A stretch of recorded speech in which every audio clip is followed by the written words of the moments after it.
we're coming to the end of our 72 hours. Well, 74 hours because we was very, very lucky. Yeah. 73 hours. So, yeah. Some hours. A lot of hours. Some hours later. Still not caught anything. Not for the want of trying. We have seen a fish come out today, which is a bonus, and I'll put the picture of that sort of on now. And then just a few tips from what we've heard from the bailiffs and the owners, so that if you do decide to come down, you'll come with a better idea than we did. Yeah, because we come with no ideas whatsoever. We didn't know what the lake bed was like. We didn't know what bait to use. We didn't really know spots, what rigs to use. But now we've so at the minute it's a blank. But the learning that we've got from these 72 hours is going to help us for future endeavours. Yeah, when we come next time. We know a lot more now than what we did before we turned up. So what we're going to do now is give you the advice that we've been given. Particle mix, don't bother with it. Basically the fish will come, clear up what they want, and then your swim's dead. So it's no point bringing it. Bait little and often, which even during the summer months is what they're saying. So some pellets, not many. Some stringers, 4 or 5 boilies in a stringer in PVA mesh. Also, as soon as you get here, I would advise you to go in the office, speak to Anita and ask her about Pavyotts UK that they sell here. It's the feed that they give them, it's what the fish go for. There's 2 flavours, and there's quite a few. Is that? Yeah. But the recommended the 2, didn't they? The squid and orange, and then the TT. And I think the flip between either. I mean, some weeks the owner Graham was saying they've been absolutely smashing them out the last week and a half on the TT.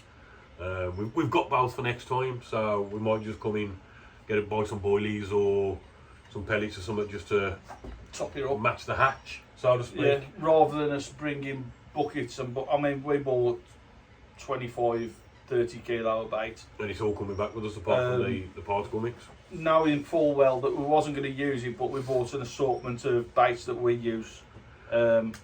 However, it was all for naught because that ain't what they come out on here. So I wouldn't say it's for now. I mean, you've got to try it, but they will help us. We haven't now got to buy bait for our next few trips. Oh yeah, we've got the bait for the next few trips. We'll carry on using monster baits until we decide that something else. We're going to pop and see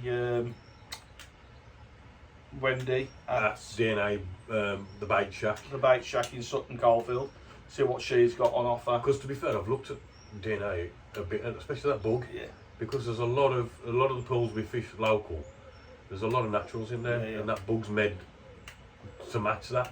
So at the minute we are still monster baits, but that could change. Not saying it will, but it could. I'll be watching closely the Mad Carp Chasers. They've also got a YouTube channel on here. Cracking pair of lads, cracking lads.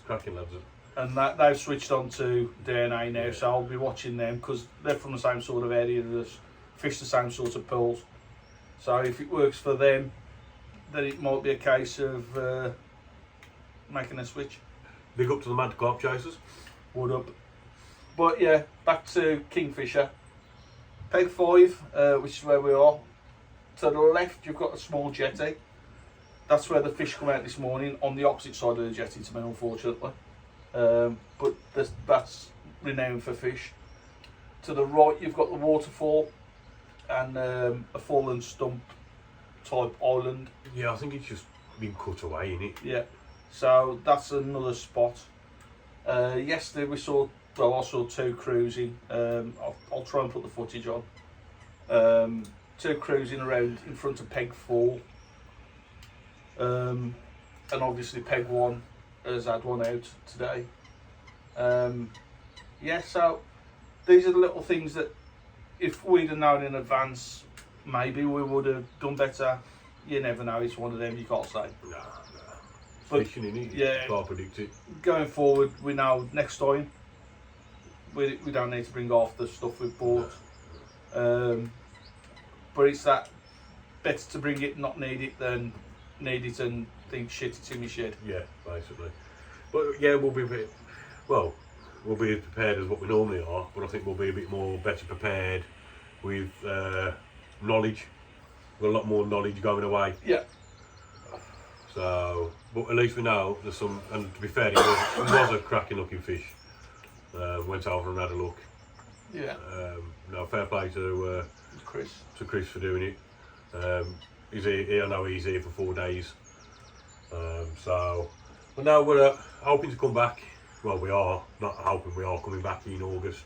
We're going to probably try and get the same peg.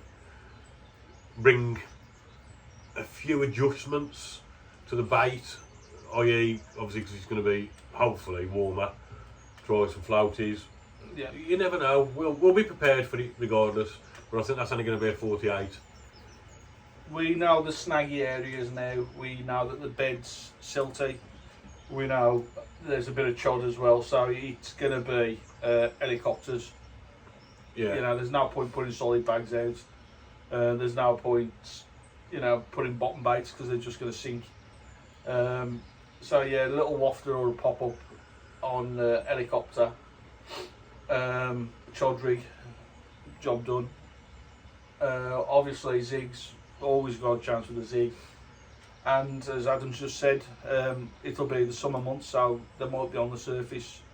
So we've got the bubble float here, it's always out with us, but didn't use it because there was no signs on top really, was there? Can I just say as well, for experience this morning, I've reeled one of my rods in and someone's had a crack off.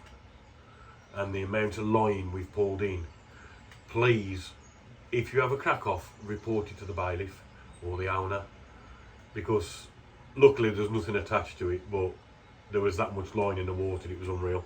I mean, I understand it happens, but obviously for fish care you've got to be prepared for it and let the people know.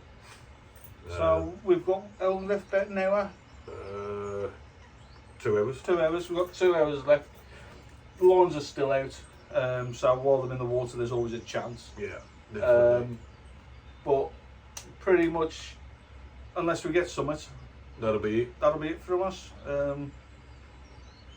3.5 hour drive back home. Would we do it again? Definitely, because we are. But we are willing to travel all over. Yeah. We're not stuck. We've got 2 cars, we both drive, so worst case scenario, if we're out for longer and we need bivvies and stuff like that, and we know we can't get it in one car, we've got the 2 cars, and we are willing to try new venues. So like I say, drop a comment in the section. We was talking to someone last night and we're on about at some point trying to get over Cambridge way, and do a session there. It'd be good to meet a few of you.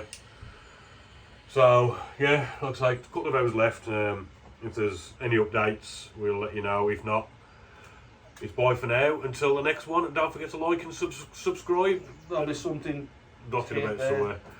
So on that note, peace.